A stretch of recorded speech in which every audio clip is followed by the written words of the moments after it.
I took it and sat down to read what was in it carefully. Patient's name, Rama. Age, 20 years old. She entered the mental hospital 10 years ago when she was 10 years old due to mental disorders and severe and harmful behavior that led to her trying to kill her brother and pushing him from the second floor. Patient visits. No visits yet. I closed the file and I am shocked. Is this Rama, Ali's little sister? But how did she try to kill Ali? I wonder if he really died. I feel that she is innocent. Something must be wrong. Rama was nervous lately and was treating Ali like a monster, but that was because she was afraid for him, but it is impossible that she suddenly went crazy or tried to kill him. If she was innocent, why didn't Ali come and tell the truth that she didn't push him? Because of Ali's love for his sister, I feel that if she really pushed him, he would have said it didn't happen in order to get her out. Why did he leave her in the hospital alone all this time? Maybe she died from the fall. Okay, if he died, where is Uncle Saif, her father, and where is Mrs. Zainat? Why is the number of visits written as 0 and there are no visits so far? How come none of them visited her even once? It's really crazy. I need to know the rest of the story, but I will. How are you, my dear viewers, on the Kingdom of Horror channel?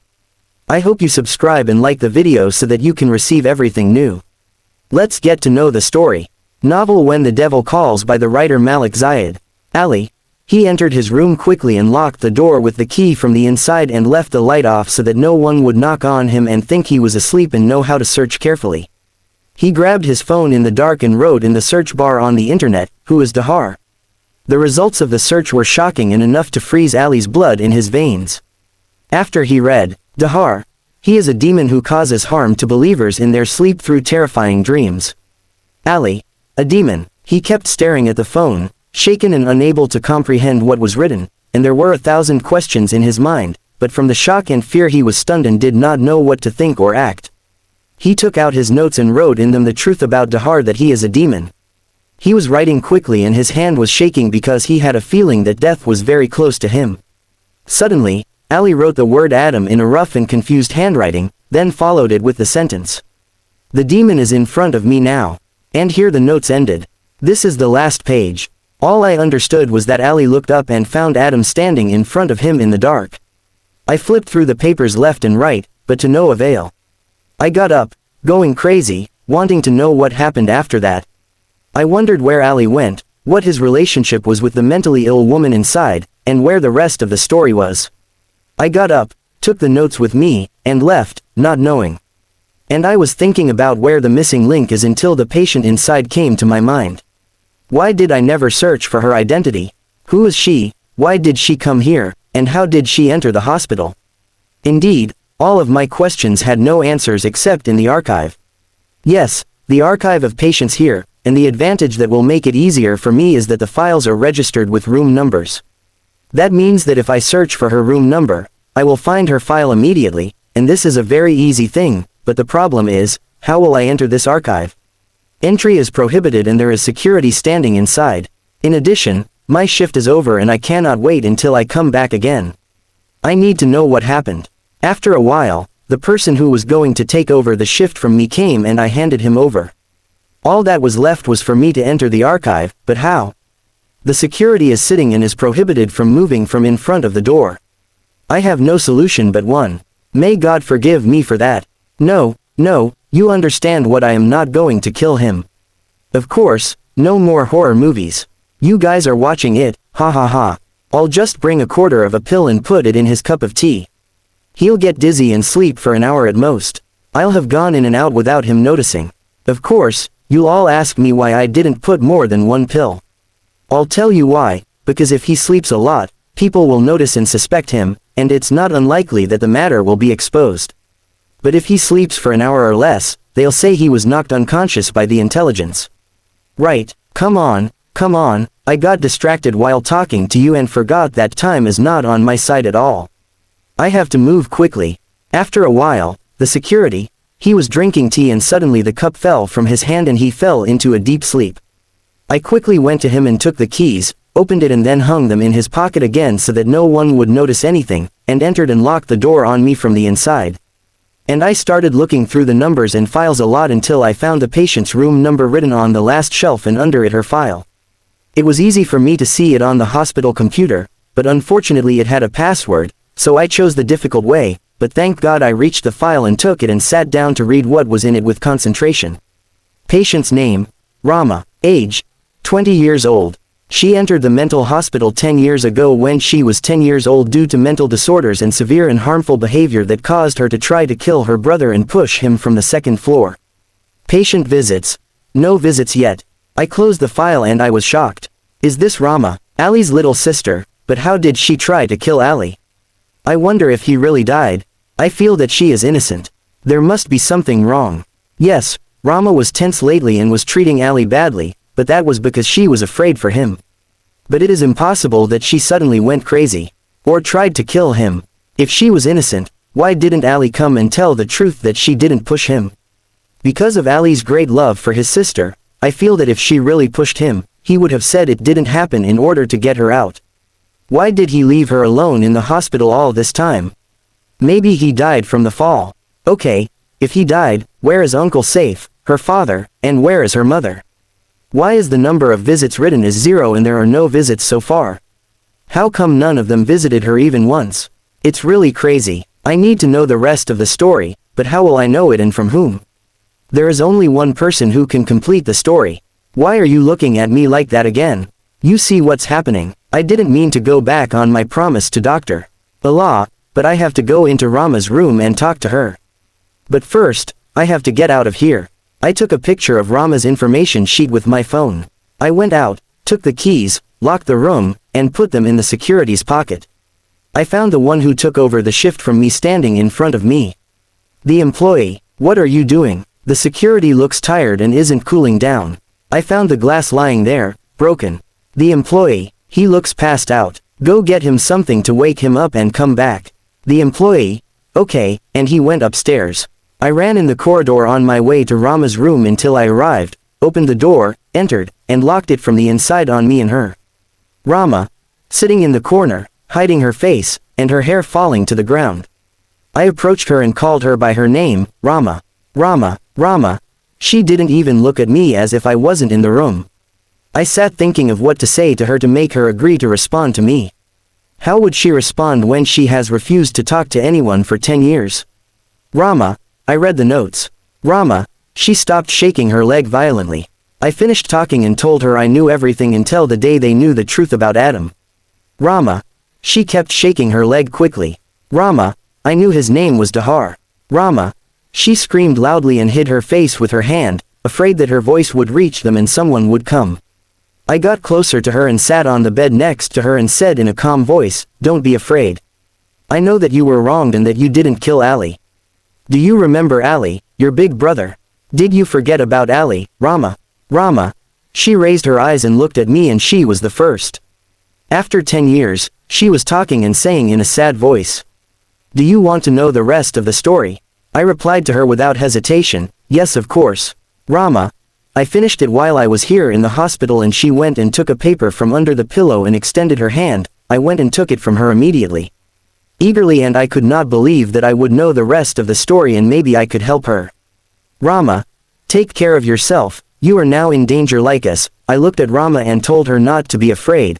"I will go now because my work finished early and I have to leave the hospital, and I will come to you soon and get you out." I closed the door and left her and walked from the hospital with the paper until I arrived home. As I got dressed and ran, I sat down and opened the rest of the notes that Rama had finished after her brother Ali, and I recalled the last thing in Ali's notes, which was, Ali held his phone in the dark and typed in the search bar on the internet, "Who is Dahar?" The results of the search were shocking and enough to freeze Ali's blood after he read that. Dahar. He is a demon who causes harm to believers in their sleep through terrifying dreams. Ali.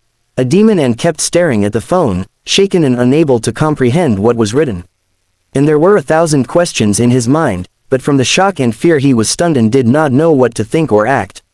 He took out his diary and wrote in it the truth about Dahar, that he is a demon, and he was writing quickly and his hand was shaking because he had a feeling that death was very close to him. And suddenly Ali wrote the word Adam in a hoarse and confused handwriting. "The demon is in front of me now." Rama continued, "I was asleep and dreamed everything that happened because there was communication between me and Adam in dreams, and I saw everything that happened.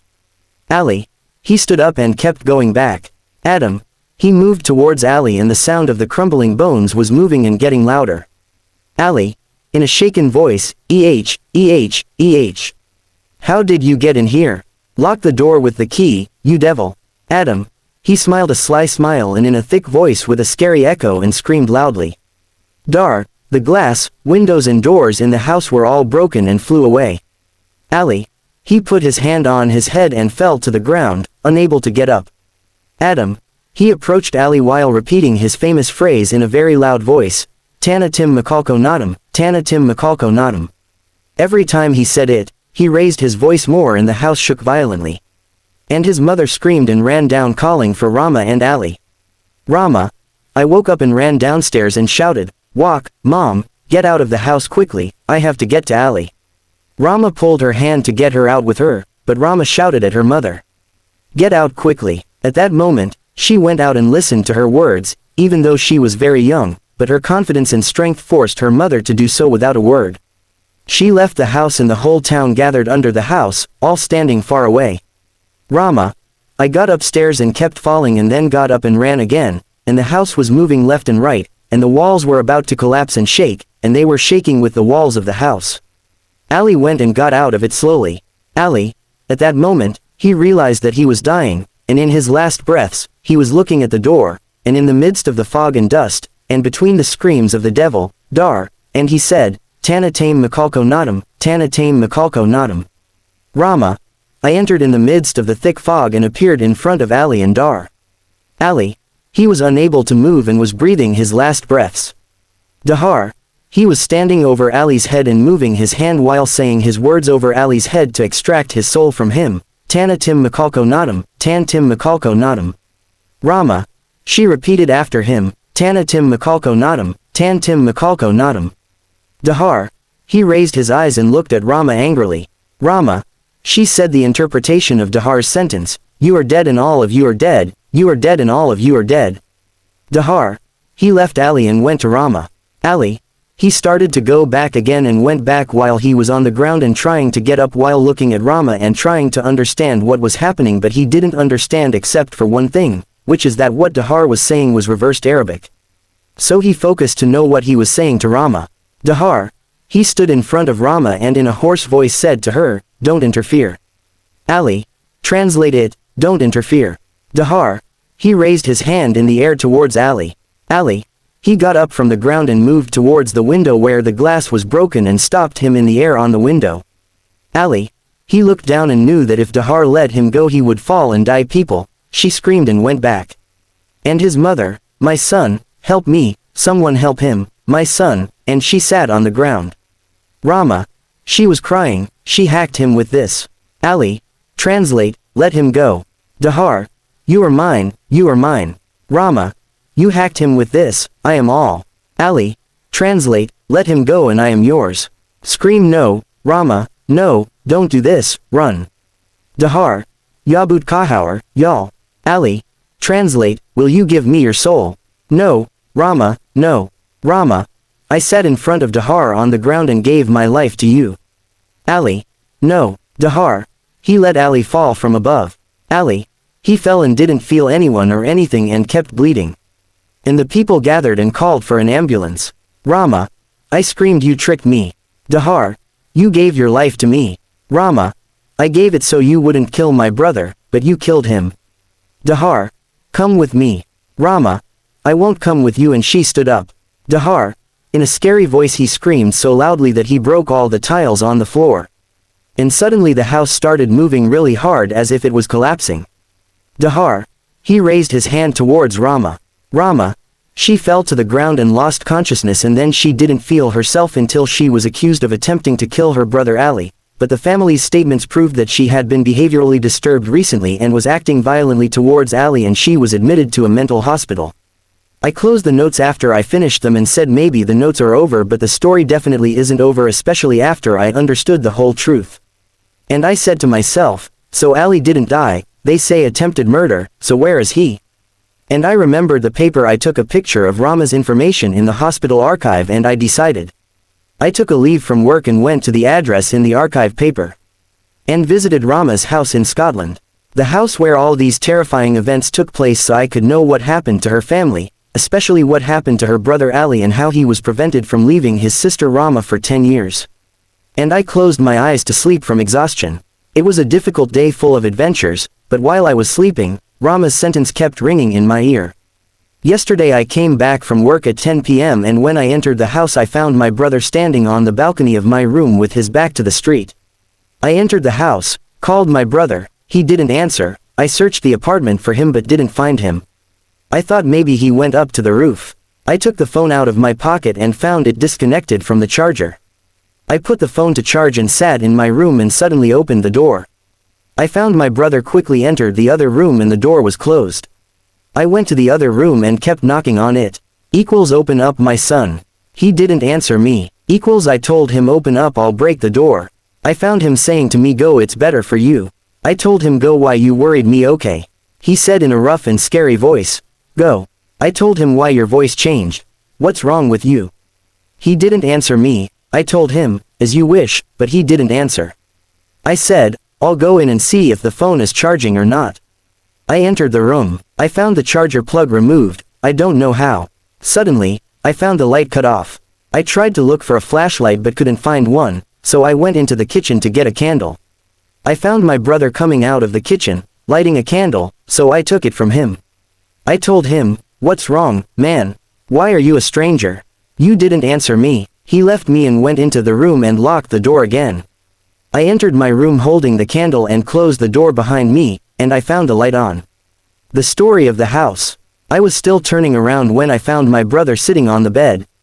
I told him, may God punish you, you scared me. You are a demon, my son.